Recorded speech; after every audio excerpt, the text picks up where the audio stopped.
So, what was the unexpected thing I bonded with over my son? To be honest, it probably isn't that unexpected, but I want to take a deeper dive into it. So again, like my previous videos, I mentioned when I was a kid, video games provided an escape for me and provided a lot of positive benefits to this day. And I kind of want to break down more so how those positive effects impact my day-to-day life. Not instead of just kind of generally giving an overview, like, okay, like you're talking a lot, like video games do this and that, but how are they impacting you personally? Like, what are your stories? And one of the first topics that like popped into my head today was that with my 9-year-old son.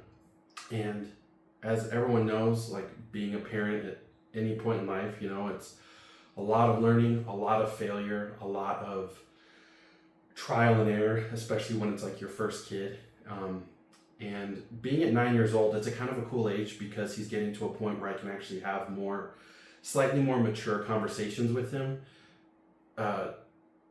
typically about like emotions and how we handle things day to day, and how he's feeling and things that he feels are going well in his life and not. And it's always good to have an open communication loop and hope that your kids learn to trust you so that they can tell you anything and everything, and they know that your first thought as a parent won't be judgment or anger or hatred or any of those nasty emotions we try to alleviate ourselves of when we become parents, but tend to creep into our lives no matter what we do.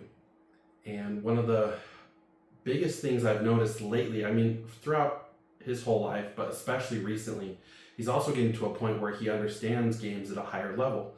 And it's a lot easier for him to pick them up, figure them out. And a lot of times he sometimes outpaces me in learning games, new mechanics, and things we play. And an example of that, one game that I thought I would never get into was not my vibe. I thought I would never play this game, and that is Fortnite, the game that seems to be, the more I talk to people about it, it's like it's less of like a guilty pleasure. Now it's like, oh no, like I play Fortnite, and I play Fortnite with my son too. And it's definitely becoming, one of the most mainstream games of all time. And especially the crossovers and a lot of like nostalgic characters they keep putting into the game, it definitely has a good magnet for me to keep playing. I also love the fact that they've kind of like copy and pasted Roblox strategy, and now there's almost any type of game you can imagine is just nested within Fortnite.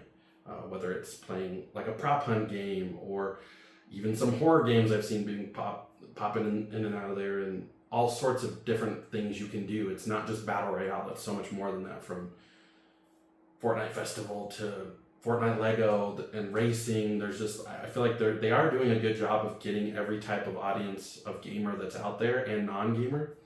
And to not get too off track, basically my son kind of helped me accept the fact that the game's fun, and like playing with him, just like you would play with other people regularly online too. It's kind of a similar thing where most games in general become a lot more fun and entertaining if you're playing them with other people. Don't get me wrong, I love my single player experiences. I don't know where I'd be without those, but it does take like a certain like evolution or a certain step up when you're openly communicating with friends. It becomes more of a social event instead of just you by yourself.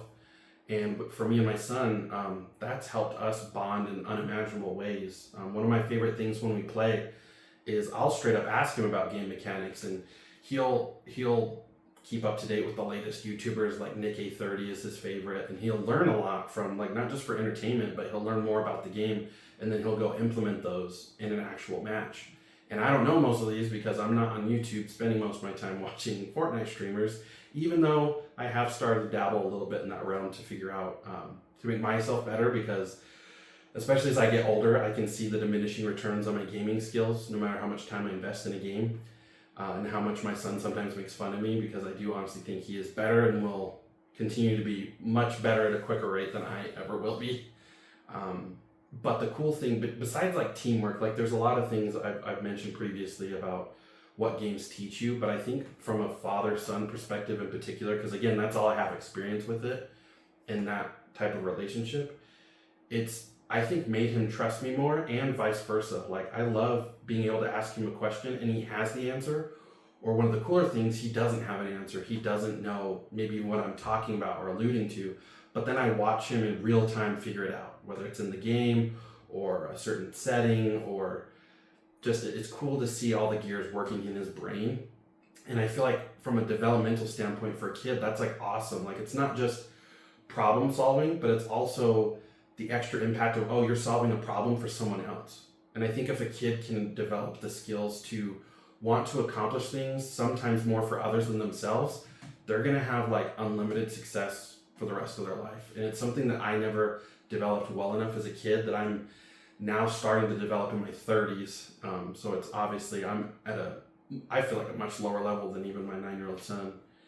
And I think from that point, when you start to have these open conversations, at first about things that are, you could call meaningless, like little tidbits in a game, or talking about our days or whatnot, but then that quickly can, roll into, I don't know, sometimes you're playing online with people and the mics are on and crazy things get said, and instead of kind of ignoring it or just being like, whoa, like that was crazy, he'll actually ask questions like, why did he say that? Like, why do people act this way? Why do, some of my friends even like insult me or say these horrible things to me or things like that. And it opens this even bigger, broader conversation that I think, for me at least, probably wouldn't have happened, or maybe would have taken a lot more time to happen later on in his life, where gaming opened that gateway like immediately.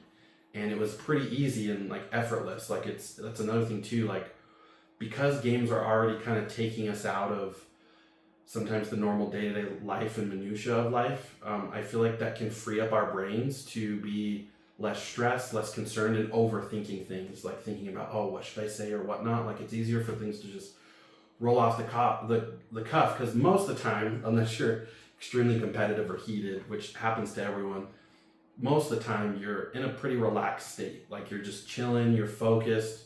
But it's almost like a Hot Ones interview where they do the hot wings on purpose, because sometimes it gets more authentic.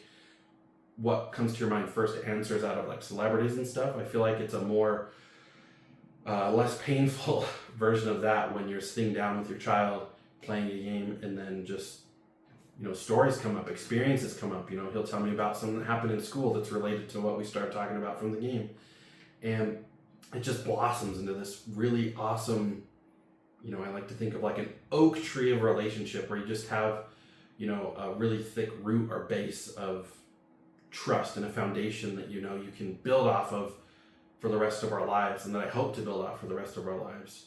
And I think it's also made me and him on a different level to respect each other too. Like when you're playing a game and he does something really well or I do something really well, it does build that natural mutual respect for each other too, that I think is missed in a lot of our relationships with our kids, as we forget that we don't always necessarily want to be our kid's friend. We want to be their parent first, but we also want them to acknowledge, we want our kids to acknowledge, and I want to acknowledge that he does things that makes me respect him more, and he does things that he respects me for, and things that makes him disrespect me more. And again, I feel like gaming is just like, I feel like I can go on and on about all the different things, but I think respect plays a key factor in people's day-to-day lives, and I feel like it's a big thing that's missing when people are acting a certain way, or acting out of anger or hatred, or just look at today's world. I feel like a lot of people sometimes didn't even learn what respect was, or what the value of it was, or even sometimes just giving people the benefit of the doubt of respect until they give you a reason otherwise to not be as respectful. I think that's a key component, that particularly in children as they're younger and growing, that I feel like from respect is born more empathy and understanding of others. And then you also don't catch your 9-year-old cussing out other 9-year-olds on a game that in the long scheme of things like doesn't matter too much, but you don't want them to grow up to say things that change their lives forever, because they develop these bad habits as a kid that kind of went unchecked. And I know those things will always happen. Sometimes they're a lot of times as a parent it's out of our control, but I just feel like as a parent, whenever you feel like I've done all I can do, or there's not much more I can do, there probably actually is. That actually means that maybe you've just started on the path of doing more and more each and every day.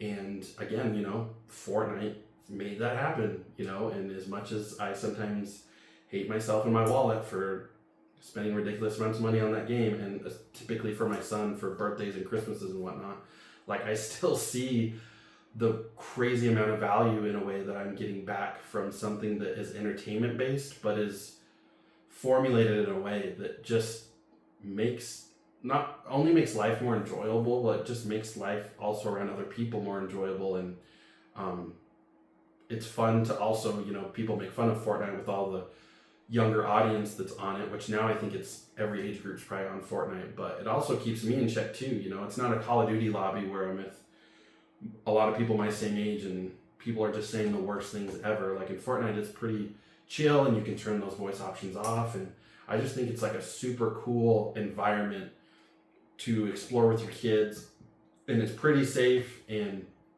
I think that you know, if you've learned anything from this video, you should try adapting it to your own way. It doesn't have to be Fortnite. It could be, you know, Mario Kart or any other type of game. I just think that another thing video games can be essential for is building and improving relationships.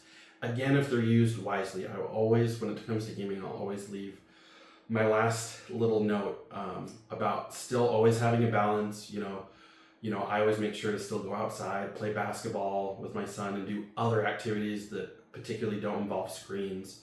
But even if it's for 30 minutes or an hour or 2 hours, there's ways to get the most out of it beyond just gaming, but to, you know, just building a better relationship with your kids. And I would hope that most parents would do anything for their kids. And I feel like something as easy as sitting down playing with a game with them, even if you're not into gaming, give it a shot, and I promise it's going to do wonders. Peace easy.